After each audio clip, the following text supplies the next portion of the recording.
It's likely we'll remember the last week of November 2009. It's destined to be the week when President Barack Obama makes his decision on the General's request to send tens of thousands more Americans to Afghanistan. The President has already given a broad hint of the way his mind is thinking. After 8 years, some of those years in which we did not have, I think, either the resources or the strategy to get the job done, it is my intention to finish the job.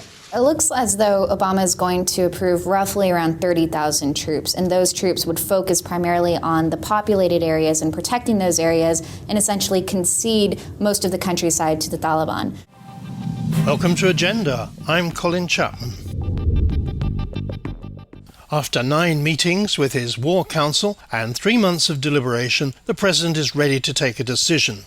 That process has taken him, in the dead of night, to watch soldiers' bodies being brought home and also involved consultation with allies and friends, the most recent being India's Prime Minister, with whom he shared a news conference. The Indian leader has already stressed to Obama the importance of staying the course. At the opening of a new chancellery in Kabul, India's ambassador to Afghanistan told his foreign minister the worsening security situation was a failure of the global community. Every single year since 2002 till now has been worse in the security sense than the preceding year. So in that sense, it has been a relative story of failure of the international community.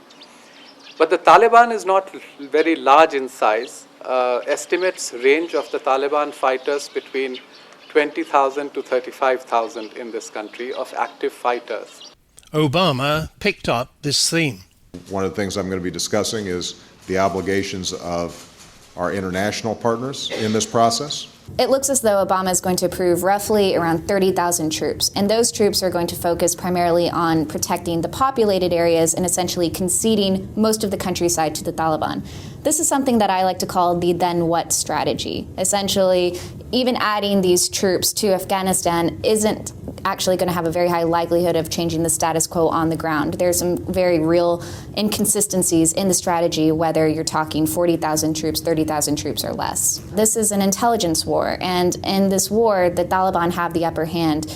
Even with higher troop levels, it's going to be incredibly difficult for the United States to overcome the challenges when it comes to terrain, when it comes to actually getting good intelligence on the ground on enemy positions, and not making these troop positions vulnerable to Taliban attacks. You know, the Taliban has been improving their tactics all along over the years, and they have incredible patience.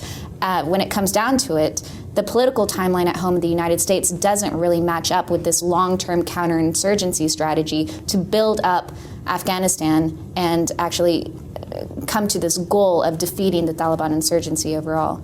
Wootton Bassett in the English countryside, where burials of fallen British soldiers has become almost a daily event. Britain's Gordon Brown has been a staunch ally in prosecuting the war and remains resolute despite growing unpopularity amongst an electorate he has to face by next May. And our security services report to me that there is now an opportunity to inflict significant and long-lasting damage on Al-Qaeda.